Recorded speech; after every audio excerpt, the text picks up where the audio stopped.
wabarakatuh. Terima kasih atas kesempatan yang telah diberikan pada saya, yang terhormat Ketua Program Studi Magister Teknologi Pendidikan, yang terhormat juga Sekretaris Program Studi Magister Teknologi Pendidikan Universitas Ibnu Khaldun Bogor.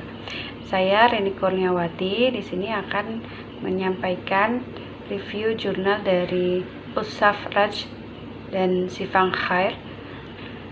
Nah, kita tahu bahwa pandemi COVID-19 membawa perubahan pendidikan di India. Nah, sebagian besar sektor sekolah pertama dan menengah yang mulanya didukung dengan sistem pendidikan offline harus memilih pembelajaran daring untuk melanjutkan pendidikan. Nah, akan tetapi 1 dari 4 siswa di India ternyata tidak dapat terhubung dalam pembelajaran daring karena mereka tidak memiliki laptop, desktop, atau tablet.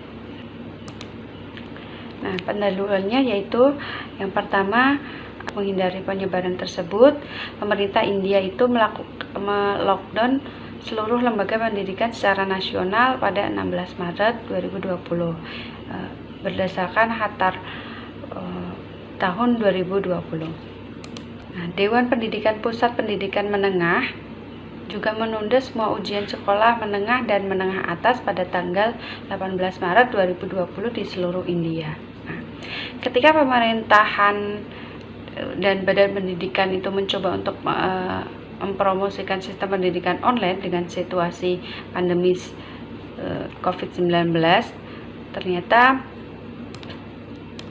untuk memilih pendidikan online bukanlah tugas yang sederhana bagi guru dan siswa. COVID-19 ternyata memainkan peran baik ataupun buruk untuk sistem pendidikan khususnya di India. Langkah yang sangat baik bagi siswa yaitu ketika mereka mendapatkan akses internet yang baik. Dengan adanya perubahan sistem pendidikan ini yang secara mendadak, ada pada tanggal 22 Maret Universitas Grand Commission itu mengeluarkan pemberitahuan untuk memungkinkan siswa untuk mengajar program 2 gelar pada saat yang sama. Nah, hal tersebut digunakan agar adanya efektivitas pendidikan ketika pandemi itu terjadi. Ketiga adalah pemerintah itu sudah mencoba untuk menawarkan berbagai alternatif, yaitu salah satunya adalah pendidikan secara daring. Permasalahan yang lain juga berkaitan dengan pengetahuan praktis yang masih kurang. Masih adanya kemampuan IT yang masih kurang, kemudian tidak memilikinya koneksi internet dan perangkat pintar yang cukup untuk dijadikan pendukung dalam pembelajaran daring.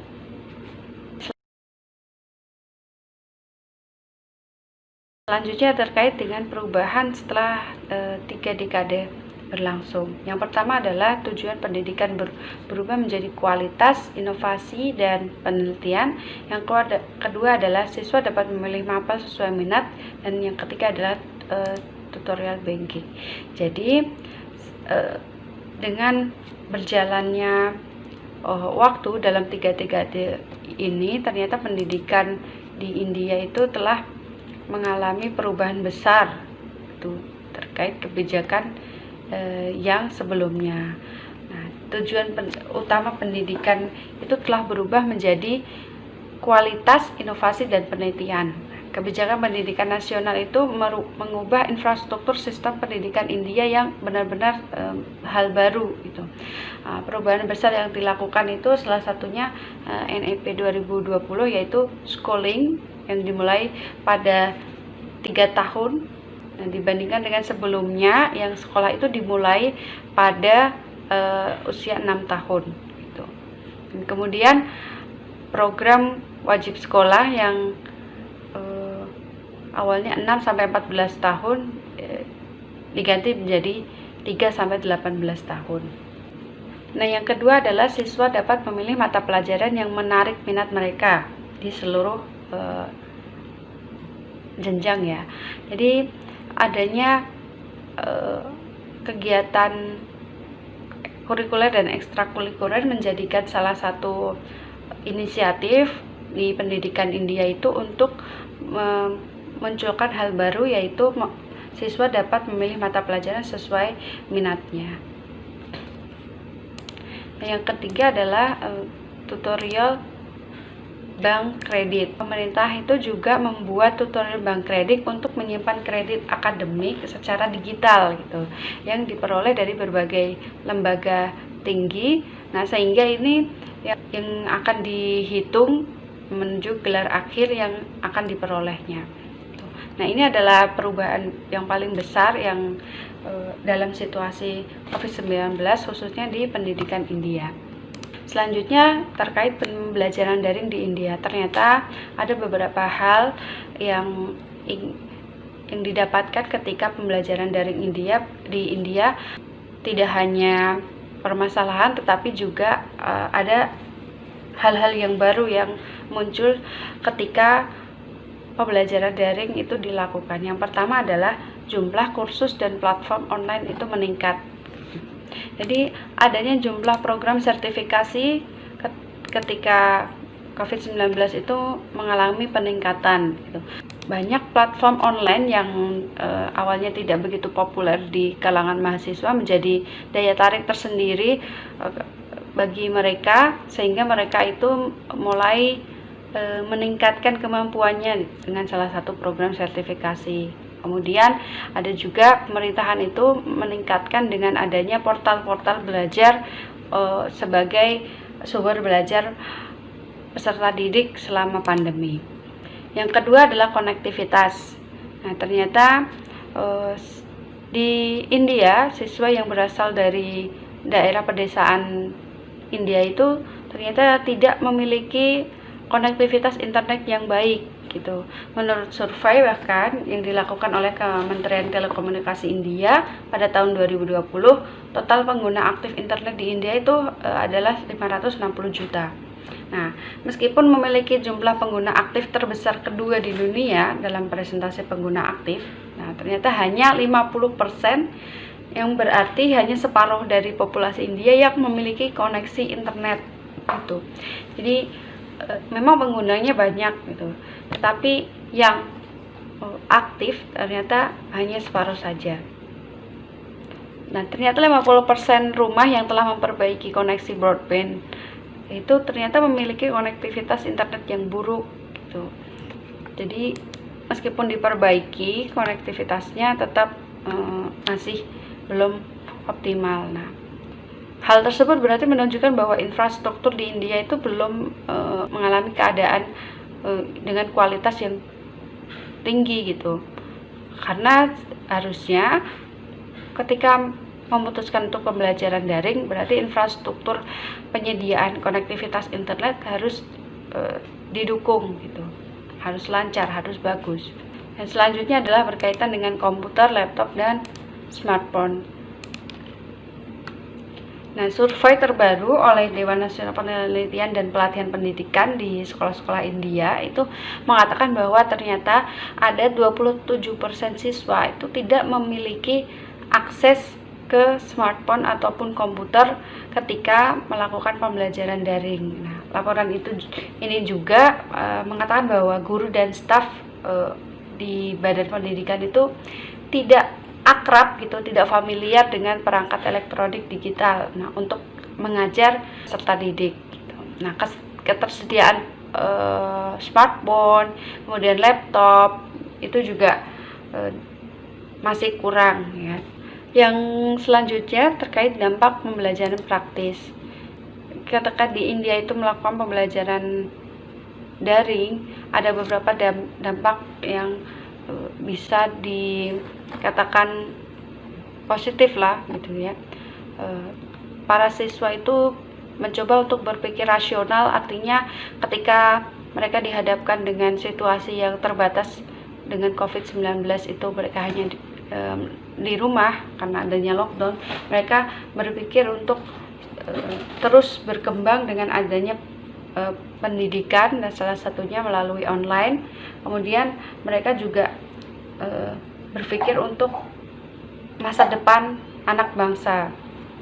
Nah, selanjutnya adalah pembelajaran daring di India yang berkaitan dengan kesehatan mental. Ternyata ketika dalam waktu 6-7 bulan terakhir itu mereka melakukan pembelajaran daring, ternyata ada beberapa kasus penyakit mental yang menimpa beberapa siswa. Nah, kaitannya adalah salah satunya adalah stres gitu ya.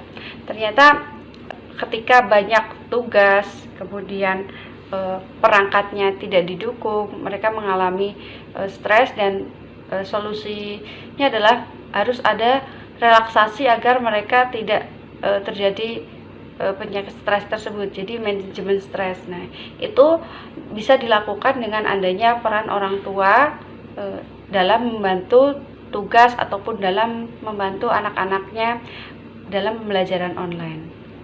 Mengatasi kemampuan adaptasi berbagai institusi pendidikan. Nah, kita tahu bahwa ini adalah hal yang baru di dalam dunia pendidikan, gitu kan. Dengan adanya pembelajaran daring, maka mau tidak mau institusi pendidikan harus beradaptasi, menyesuaikan dengan keadaan ini. Nah, berbagai organisasi swasta yang ada di sana itu memulai akademiknya dengan adanya mode online itu melalui berbagai aplikasi pertemuan sosial, misalkan ada di Zoom, Google Meet, Microsoft, dan lain sebagainya ya. Nah, di Indonesia juga seperti itu ya.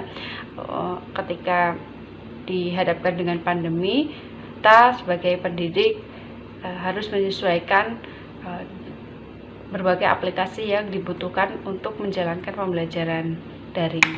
Bisa saya ulas, yang pertama adalah ternyata pembelajaran daring itu harus dilakukan dengan mudah gitu. Perangkat-perangkat yang dimiliki oleh siswa harus dianalisis terlebih dahulu agar pembelajaran itu tidak memberatkan. Ketika tidak ada internet, kita harus cari solusinya. Mungkin bisa saja dengan home visit gitu. Yang kedua adalah pengetahuan teknologi harus berkembang. Jadi dengan ada pembelajaran daring ini diharapkan baik kita pendidik ataupun peserta didik ataupun bahkan orang tua harus mulai untuk berkembang ilmu pengetahuan terkait teknologinya, karena kebutuhan zaman ya terkait kebutuhan 4.0 yaitu literasi IT-nya lebih dikembangkan. Dengan adanya pembelajaran daring, kita kan bisa belajar tentang berbagai macam aplikasi, kemudian pembuatan video pembelajaran. Jadi pengetahuan teknologinya harus dikembangkan. Nah, yang ketiga adalah semua ini harus bekerja sama dalam pembelajaran daring. Jadi yang belajar itu tidak hanya guru, yang belajar itu tidak hanya siswa, tapi orang tua juga. Jadi lini-lini yang ada di pendidikan harus bekerja sama agar pembelajaran daring ini dapat menarik, kemudian inovasi, sehingga tujuan pendidikan itu tercapai. Begitu. Terakhir yaitu kesimpulan. Jadi lembaga pendidikan dan pemerintah itu di India itu sedang menyusun perbaikan sistem pendidikan, sehingga dalam mengembangkan pembelajaran daring itu harus diperlukan kontribusi dari berbagai pihak. Nah, harapannya pendidikan akan lebih maju dengan adanya pembaharuan. Sekian dari saya, terima kasih. Wassalamualaikum warahmatullahi wabarakatuh.